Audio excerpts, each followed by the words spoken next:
Right now, Manila is in one of the biggest train building booms in its history. A brand new subway, 3 more rail projects, hundreds of billions of pesos. So here's the question I want to answer. Can trains actually fix Metro Manila?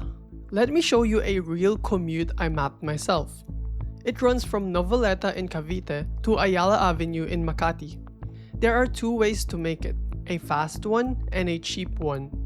And the cheap one, both ways, cost you almost 3 extra hours every day. So every morning, it's the same choice. Spend money you might not have, or spend hours of your life. Over a year, you can buy back about 770 hours for 17,000 pesos, if you can afford it. But here's what stopped me when I mapped it. Neither of those routes is a train.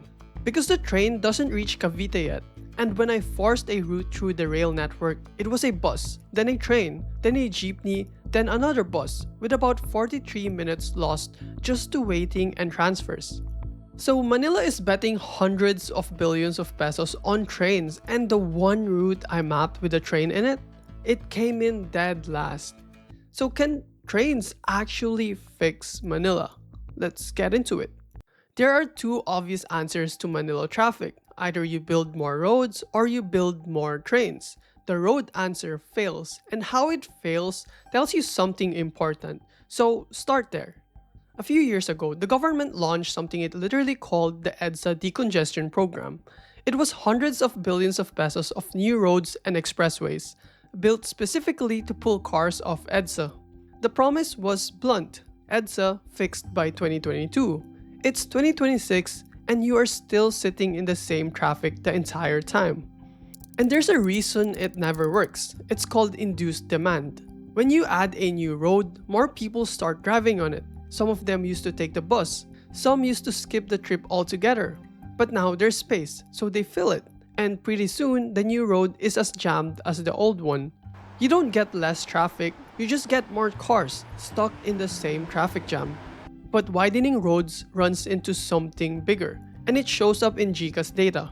JICA is the Japanese agency that ran the most detailed study of how Manila actually moves. Most trips here aren't by car.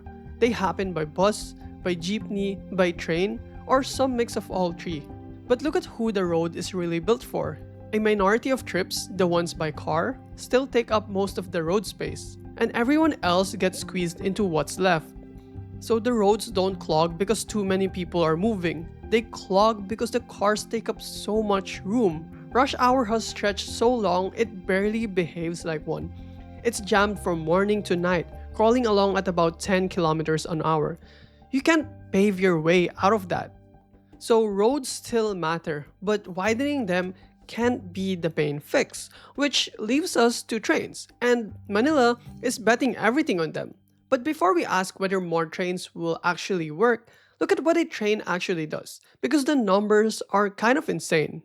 One lane of highway, flowing freely, moves only about 2,000 people an hour. Each car needs space, and each one carries about one person.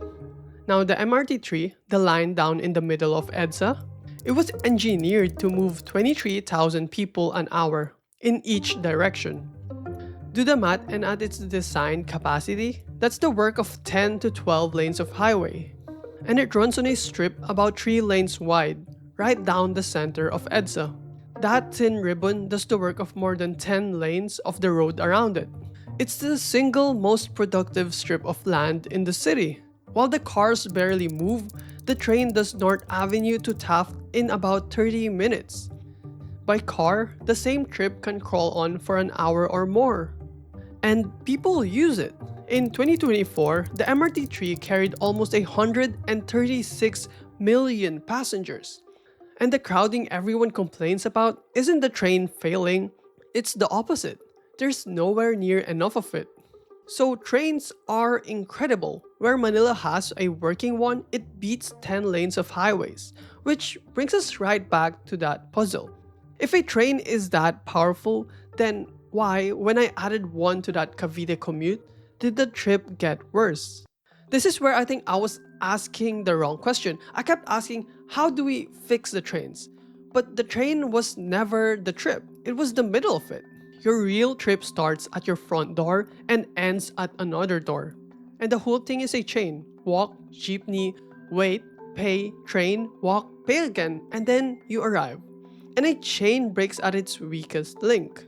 The data I gathered shows it. The fast route from Cavite was a quick P2P ride, with barely any waiting.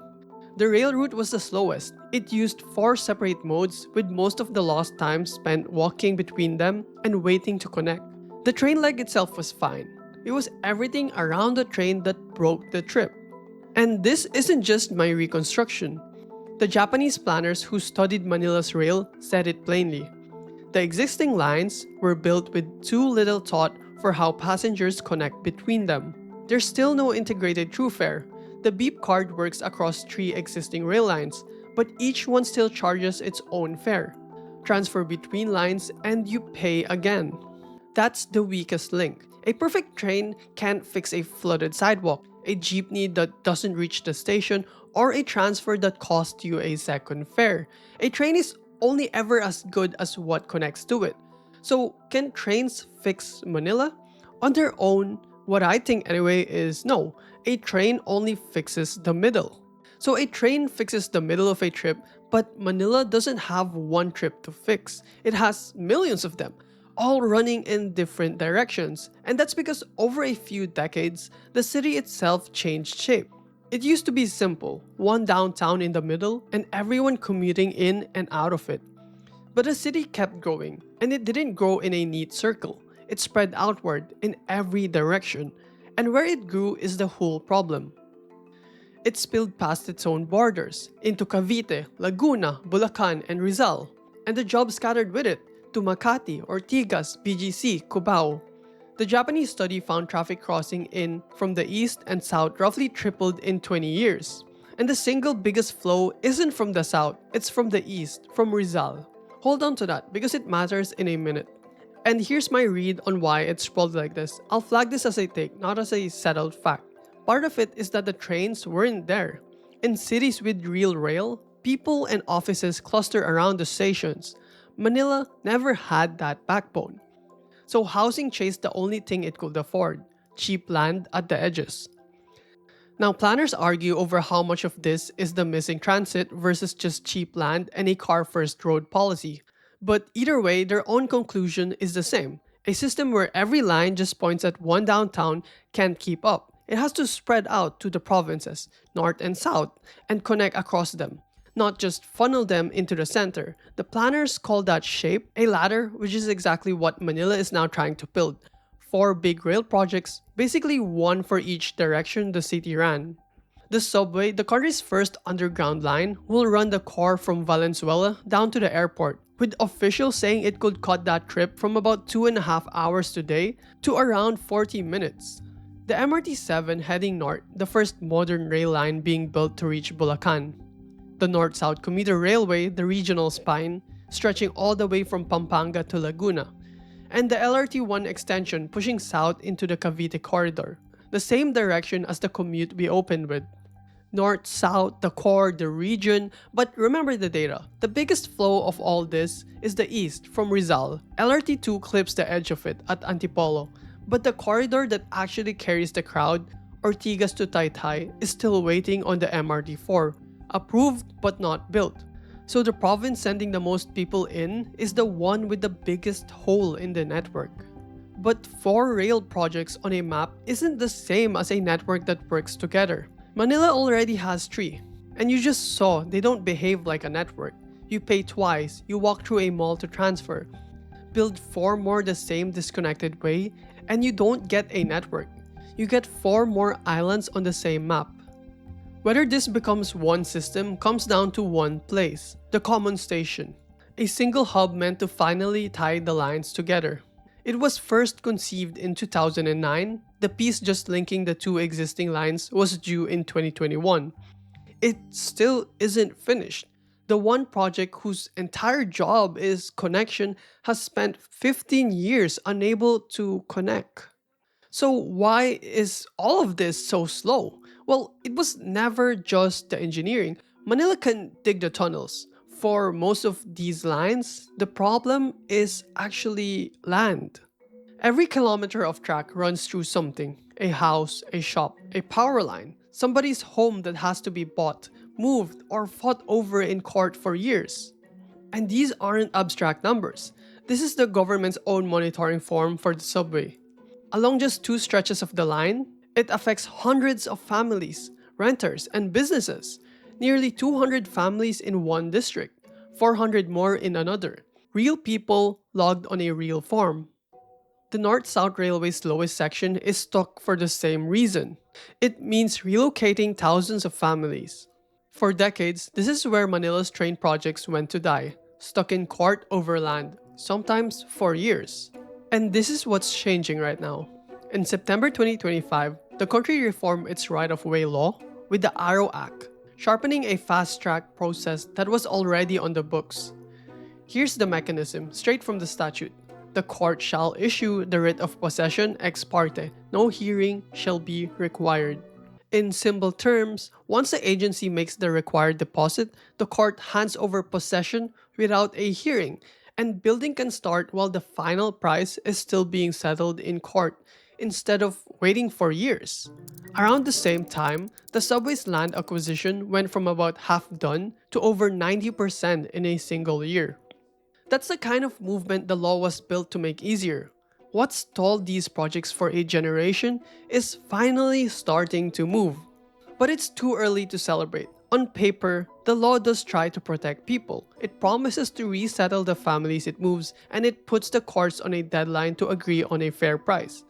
The thing is, none of that is guaranteed. Just because it's written down, the people being moved still has to be paid fairly and actually given somewhere to live. And the law still has to hold up the first time someone really fights it in court. So far, none of that has happened. So, can trains fix Manila? On their own, no. And once you see the trip as a chain, the reason is simple. A train only ever fixes the middle, and a city is just millions of trips, end to end. But there's a bigger answer, and it's not just my theory. It's what the planners are betting on. A train network doesn't only move you through the city faster. The study says the subway would create new urban centers along the line, build the rail, and over time, homes and jobs pull in toward the stations. And when your home and your work are both near a line, that 3-hour chain doesn't get faster, it gets shorter. That's the real answer. Trains don't fix Manila by making your commute faster. They fix it by slowly reshaping the city so you don't need that commute at all. The catch is everything we covered. It only works if the lines actually connect, fares and transfers and the last mile included. And only if the land process holds when it gets tested. So can trains fix Manila? A single faster train won't do it. But a whole network with the city slowly growing up around the lines instead of the traffic? Yeah, they actually can. And you'll know it worked the day a worker in Novaleta doesn't have to choose anymore between paying 17,000 pesos more a year or losing almost 3 extra hours a day.